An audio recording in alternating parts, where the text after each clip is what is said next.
Oi pessoal, eu sou Alessandro e o seguinte, faz tempo que eu quero aqui para o Ministério dos Quadrinhos um quadro para comentar leituras mais antigas, releituras em grande parte das vezes, porque acaba o seguinte, que eu até comento quadrinhos mais antigos, mas que são relançados hoje. Os lançamentos acabam um pouco atropelando essa questão das releituras, fico bem focado, isso é bem normal, né? Bem focado nos lançamentos, acaba que a galera às vezes está um pouco mais interessada nisso, mas eu realmente desejo bastante tempo falar de quadrinhos mais velhos. Reparem, meu desejo não é necessariamente falar de quadrinhos bons ou que marcaram época ou grandes clássicos, mas de quadrinhos mais antigos que às vezes marcaram a minha adolescência. Não necessariamente quadrinhos bons, como eu disse. O que eu vou falar hoje está longe de ser um quadrinho excelente ou um quadrinho muito bem feito. É um pouquinho contrário disso. Mas a ideia é falar um pouco de quadrinhos que marcaram minha trajetória, marcaram a época, e quadrinhos mais antigos. Reparem, hoje não é um quadro ainda. Isso aqui não é o começo de um quadro, estou fazendo um teste, talvez um piloto de um quadro. Mas eu tenho um pouquinho esse horizonte. Vou pedir um pouquinho de desculpa para vocês, hoje as crianças estão brincando bastante aqui, então é bem possível que o barulho delas invada o vídeo, tá? Já estão avisados. Mas vamos lá. O que eu vou comentar hoje? Hoje eu vou comentar DC versus Marvel ou Marvel versus DC. Vocês podem escolher. O seguinte, confrontos entre personagens das editoras sempre permearam aí o imaginário da galera que lê quadrinhos. Tem o pessoal que curte mais a Marvel, o pessoal que curte mais a DC, e tem a galera também que não liga tanto para essa coisa de qual editor é melhor, mas tem isso na cabeça. Quem venceria uma luta? O Superman ou o Hulk? Como é que seria um combate entre o Batman e o Capitão América? Isso está muito no imaginário, sempre teve e até hoje está. Basta entrar em alguns grupos de Facebook aí, por exemplo, que vai ver a galera discutindo isso. Então, comercialmente, fazer esses crossovers é algo que parece encher os olhos. Cara, a galera está sempre falando nisso. É uma coisa que vai ter meio que propaganda de graça, vai despertar o interesse só por sair. As editoras sacaram isso, tanto a Marvel quanto a DC. E ali no final dos anos 70, comecinho dos anos 80, saíram alguns crossovers. Esses crossovers começaram a acontecer. Uma época aí de, claro, concorrência comercial, mas não uma rivalidade acirrada como se foi construído depois. Uma concorrência comercial, mas que o pessoal pensava que, cara, a gente pode deixar um pouquinho isso de lado para que os dois lucrem. Então saíram, nesse final dos anos 80, final dos anos 70, começo dos anos 80, dois crossovers do Homem-Aranha com o Super-Homem. Por que Homem-Aranha e Super-Homem? Porque eram os dois personagens que mais vendiam na época. Hoje a gente pensa muito aí no Batman como o Batman que mais vende na DC, mas nem sempre foi assim. O Superman já vendeu muito mais do que o Batman. Saiu um crossover do Batman com o Hulk e um crossover dos X-Men com os Novos Titãs. Essa foi a primeira leva. Teve também um crossover da Liga da Justiça com os Vingadores que começou a ser produzido, mas foi abortado. Bom, tivemos essa primeira leva, cessaram os crossovers, passou-se mais ou menos aí pouco mais de uma década, vamos colocar assim.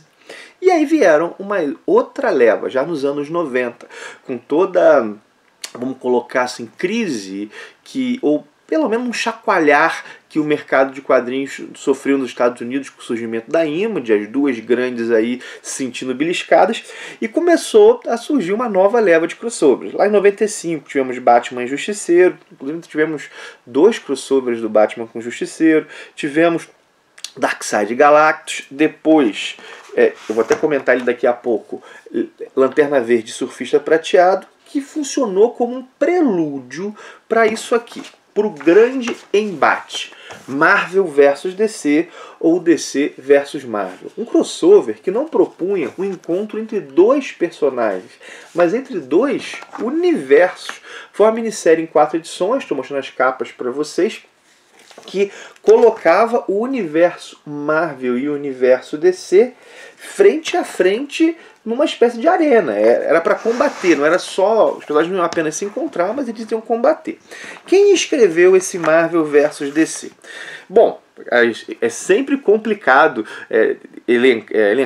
escolher equipe criativa, porque as duas editoras não querem que... Cada uma das editoras não quer que a outra tenha prioridade. Mas vamos lá. Então tem um desenhista para um lado, um desenhista para o outro, um roteirista para um lado, um roteirista para o outro. No caso de Marvel vs DC, nós tivemos o Ron Marz, e o Peter David no roteiro, e o Dan Jurgens e o Claudio Castellini nos desenhos. Deixa eu mostrar para vocês um pouco os desenhos enquanto eu vou falando. Esse crossover aqui ele tem uma novidade, várias novidades.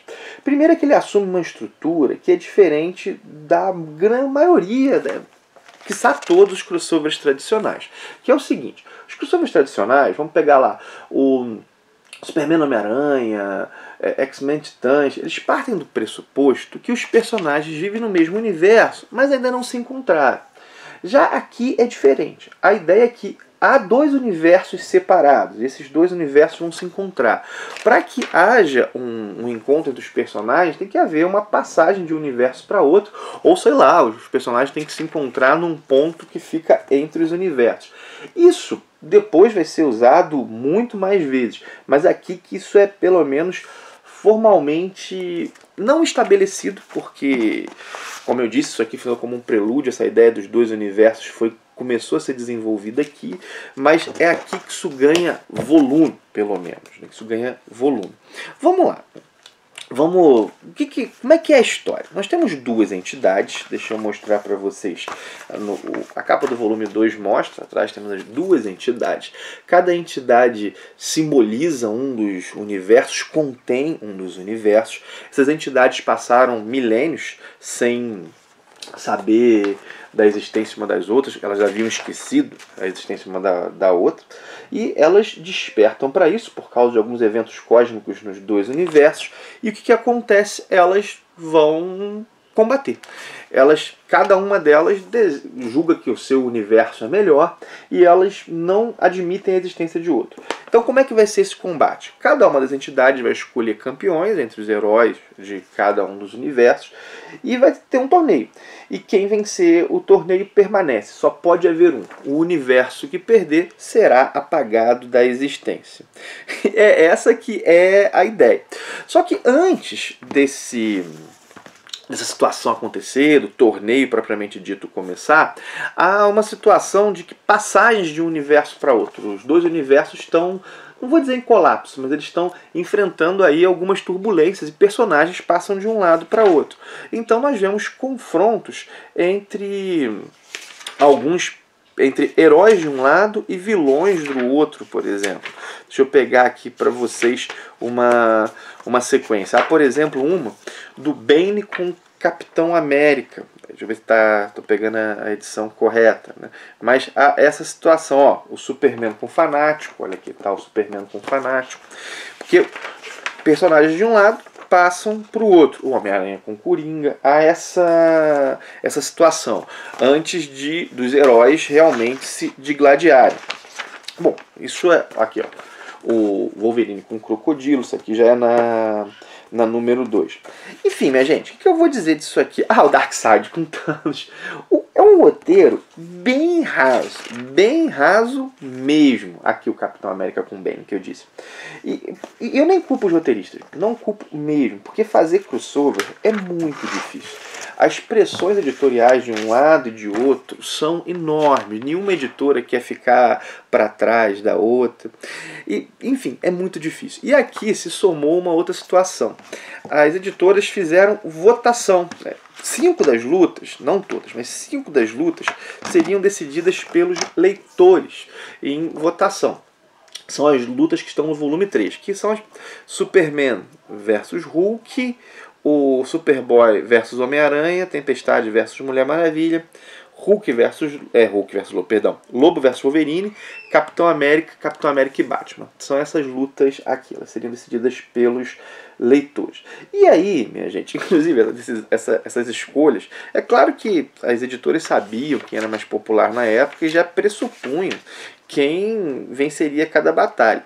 Mas assim, isso gerou umas coisas bizarras, como por exemplo a luta do Wolverine com o Lobo. É claro que o Wolverine venceria na votação, cara, mas o Lobo ele enfrenta coisas de nível Superman. Então os roteiristas tiveram que dar um jeito de mostrar o Wolverine vencendo o Lobo, mas mostrar e não mostrar, né? Os dois caem atrás de um balcão e só o Wolverine levanta. Eu imagino isso aqui da cabeça do roteirista, do Ron Marz, do Peter David. Deve ter rido um pouco, mas enfim, é essa coisa.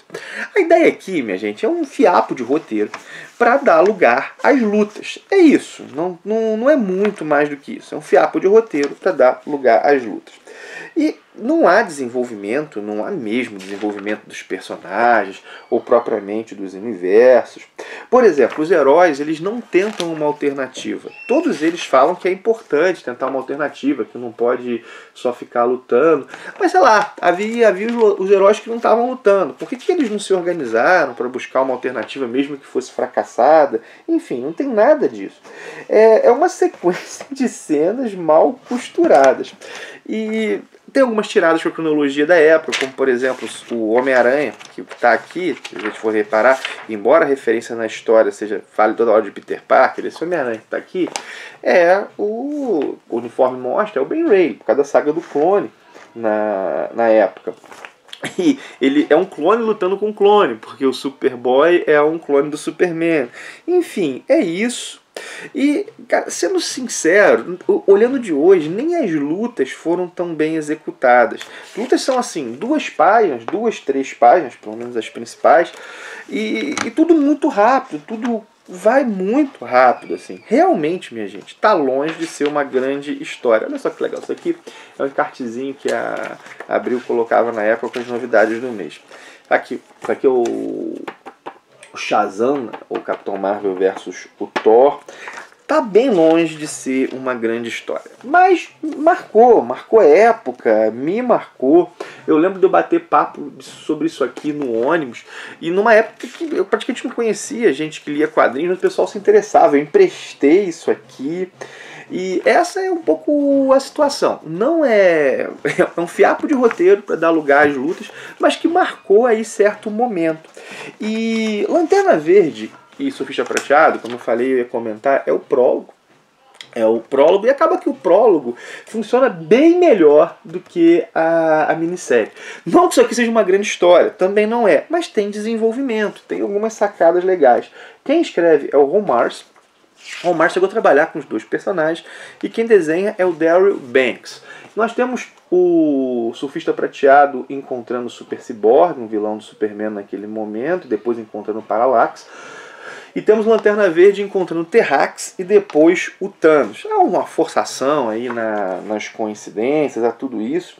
Mas uma sacada legal é a diferença entre o Parallax, que é o Hal Jordan decaído, e o Thanos.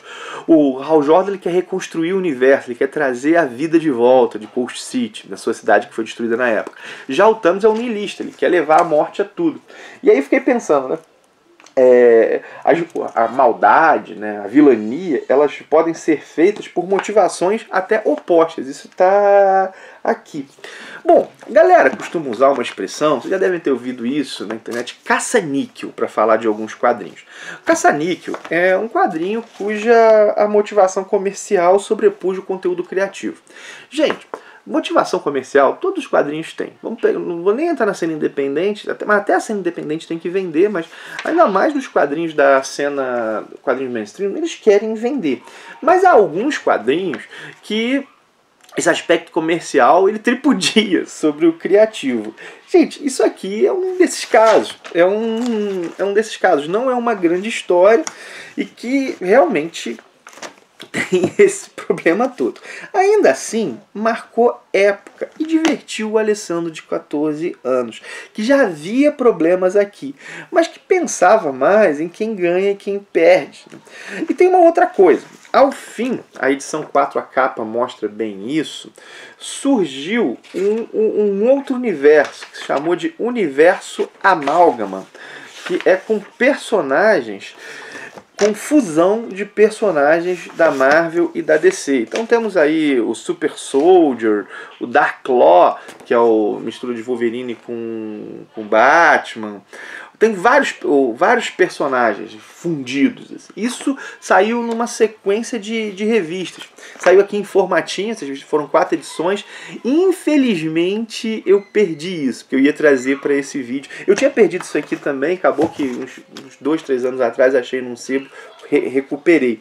Porque essas histórias do Universo Amálgama, embora elas elas sejam assim por si mesmas. Cada uma é fechadinha, a maior parte não é grande coisa também, mas é um exercício de imaginação, divertiu os fãs na época. Eu mesmo havia começado a ler quadrinho fazia pouco tempo, né?